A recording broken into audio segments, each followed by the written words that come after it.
Hi guys, welcome to this week's video. Obviously we are still in our home studio because we are doing everything we can to follow the directive from Health Nova Scotia and practice social distancing and social isolation wherever it's applicable.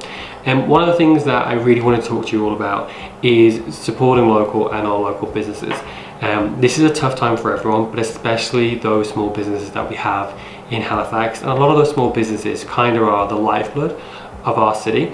I just kind of wanted to give you an example of how, even though it feels like there's nothing we can do, there are still ways that we can help these small businesses and just the impact everything is having on them as well as what we're all experiencing.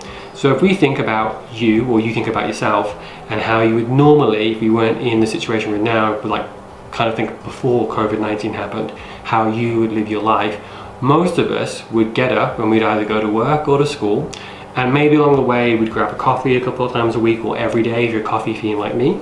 Sometimes you'll go to a local sandwich shop and grab some lunch, maybe a couple times a week. Maybe you visit a local boutique and even go to a local bookstore.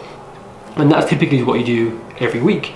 And then if you think about the weekend, maybe you hit up a farmer's market, because we have lots of great farmer's markets in the city. Go to a bar because it's Saturday night. It's always good to go downtown on a Saturday night. And if you're like me, go and check out your local comic book store. But because of COVID-19 and social isolation, social distancing, we can't do the stuff that we would normally do. And truthfully, the stuff that we want to do. We can't go and grab that coffee, and we can't go and, to a farmer's market and do the stuff that kind of, makes Halifax what it is. But if we look at the impact us not being able to be there and support those businesses will have, that coffee shop probably has, if it's a small one, maybe 3 or 4 people. If it's a medium-sized one, maybe 9 staff. That sandwich shop or that restaurant probably has 12 staff. Little boutique or bookstore probably has 5 staff and 4 staff at the bookstore.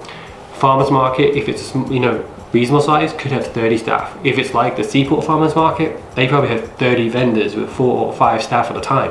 So you can see the amount of people that us not being there is effective. A restaurant and a bar could have another 12 staff.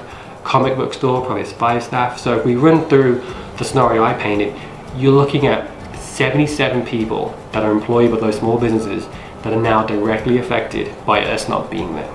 That's 77 people that are now, paying taxes, being able to shop and support local as well, and it's keeping that money in Halifax.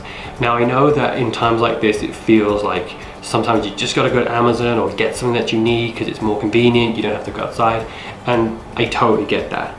But for some of the stuff that we would normally go to our local vendors for, by going to someone like Amazon, that means that all that money is leaving the city and it's not coming back. Amazon and Walmart and I think Costco all made statements earlier when this COVID started happening that they were going to hire more people so they could, I think Amazon said like 100,000 people they'd employ so they could meet demand that's there. That is 100,000 jobs that are not going to be in our city. So now, while that wouldn't be literally 100,000 just from Halifax, you can see that workforce is going to be migrating from the cities that they're in, and our small businesses can't afford to lose that workforce. Each of those small businesses do more than just hire the staff they have there. They hire bookkeepers, artists to do their marketing, suppliers, contractors, drivers, and students over the summer, couriers, cleaners. They pay taxes into our communities, and more importantly, for a place like Halifax, they help bring tourists here. Now, while for many of us tourism probably isn't something that's even feasible under these circumstances, they do play a big part in our communities, whether it's supporting community events or just being fixtures of our community. Like, can you imagine what it would be like going downtown and not being able to go to the Bicycle Thief, or not being able to go to 2 by Sea, or not going to Cape and Cow because they're not here anymore? And that is a real prospect for a lot of these businesses where, small businesses' profit margins are razor thin. So having to lose income and for a prolonged period of time could be super detrimental. So what can you do? The truth is you can go online, look at your local communities and look at your local businesses that you would normally support and see what they have going in terms of online businesses. A lot of our eateries are offering curbside delivery or pickup. They're using things like Skip the Dishes or one of those companies so they can get food sent to you. So you can still effectively go to your favorite place or your favorite pizza joint and get that food delivered to you, so you can still support that company. A lot of the comic book stores and bookstores are doing some form of online delivery, and even some of the clothing stores and boutiques are offering that same service where they will find a way to get products to you. Our local farmers markets have been doing some amazing things for the communities by offering online deliveries from, even if they're in the valley, coming up to Halifax and different areas, so they can do pickups. They've got situations all set up so that people can have safe collections. And in many cases, some of them have been able to hire more people and get more volunteers to help them because they're doing such strong business. And you know, that's a real important thing, because if you think about restaurants and the chain effect that you can have it from businesses struggling, like if a restaurant doesn't buy their supplies from a farmer's market, the farmer market might be able to suffer. Same with a coffee shop. If a coffee shop is supporting a local bakery by getting their buns, donuts and whatever brought in from there, by the coffee shop not being able to support their demand, the bakery starts to suffer, and there's a chain effect. And that's why us going out and supporting our local businesses is so important. One of the main reasons we started our YouTube channel was to kind of show off the best things about Halifax. And one of the things that became the best thing about Halifax was the core belief in supporting local.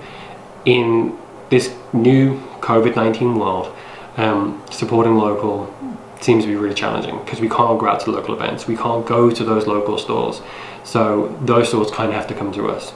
And a lot of those stores have done that. They've set up online delivery systems or pickups, or put measures in place to make you as safe as you possibly can when you go and support that business. But we kind of have to do our part now. We have to go out and support local, we have to buy from online, and we have to be there, because when all this ends, I don't want to walk down the street in Halifax and not find my local coffee shop anymore, and not see the restaurants that I love there, because I've made memories there. There's parts of my life that I have shared in these facilities, and I don't want to lose that. And the only way we can ensure that is by getting out and supporting local. So if there's anyone that's doing something really cool out there in their local business, let me know. I'd love to share their story. And if there's any way you can help these businesses by buying online or organizing some kind of pickup delivery, please do that, because our businesses, our local businesses, our small businesses need us now more than ever. Thank you for watching this week's video. I appreciate you watching along, especially since our format has had to change so much, since we can't be out and about like we normally would be, and like how we like to be. But it is important that everyone stays home, and the more we stay home, the quicker this will be over. So I hope you're all staying safe. Remember, we're in this together. And if there's any person or any event or any organization that you really you think people should get behind or know about, please let us know. We would love to share their story. Thanks for watching, and we'll see you next week. Which is great to see, because if our restaurants aren't getting their fruit, I was doing so well. Okay, man. I was doing so well, and then I started to stutter. So thank you for watching this. I said that really fast. It was like slow. Thank you for watching this week's video. It does feel weird for us to be filming so much from like a studio rather than being out and about, but it is important that we stay in home. Stay in home.